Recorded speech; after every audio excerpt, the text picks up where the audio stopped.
هلو يا حلوين، عاملين ايه؟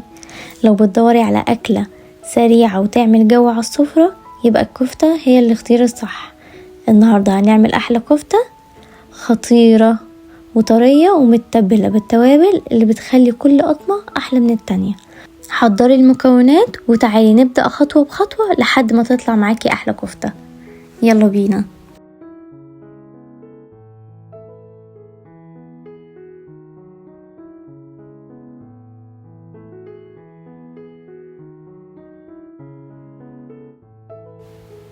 معانا نص كيلو لحمة مفرومة. هنحط في الكبة بصلاية صغيرة، فلفل رومي وسبايسي.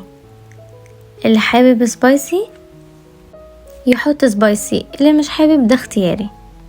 معلقة صغيرة فلفل اسود، نص معلقة ملح، نص معلقة صغيرة 7 بهارات.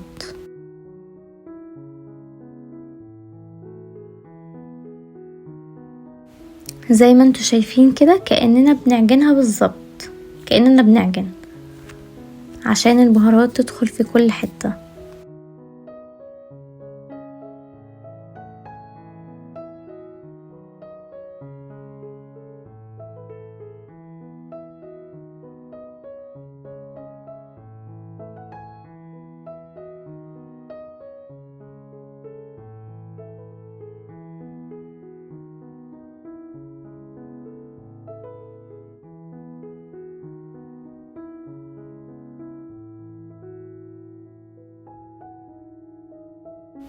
معلقة صغيرة بيكنج باودر، انا نسيت احطه من الاول.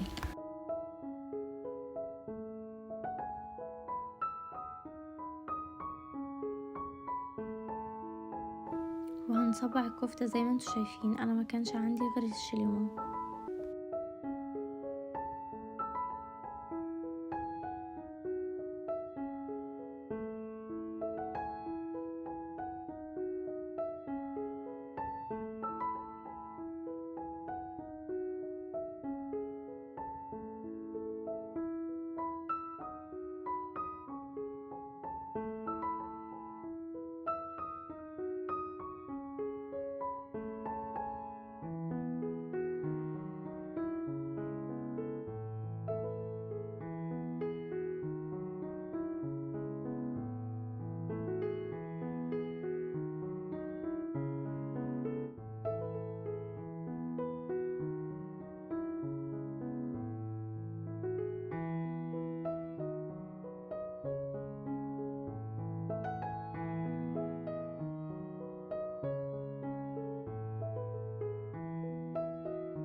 كده بقت جاهزة معانا، هندخلها الفرن.